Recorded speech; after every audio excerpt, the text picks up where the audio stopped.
What's up, everybody? On this episode of What the Fuck, we're going to talk about these two individuals right here, Faye and Ray Copeland. They were an elderly couple from Missouri who became the oldest married pair ever sentenced to be unalived in the United States.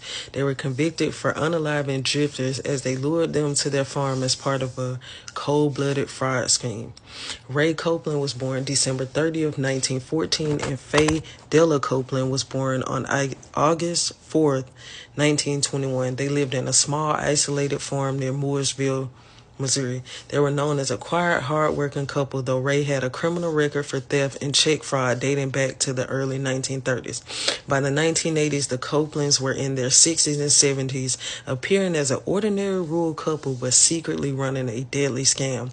Ray would recruit drifters and homeless men, often from nearby shelters or hitchhiking routes, offering them work on his farm. He would use them to buy cattle at auctions and with bad checks written in their names. After the cattle were quickly resold for cash, the workers, now traceable to the fraudulent checks, were unalived and buried somewhere on their property.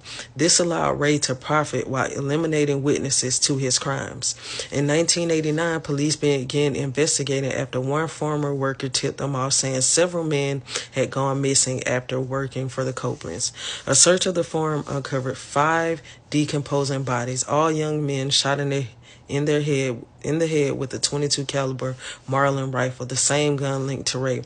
Victims were identified. Ray and Faye Copeland were both arrested in October of 1989. Investigators also found a handwritten list in Faye's handwriting naming the victims with check marks next to those who were dead.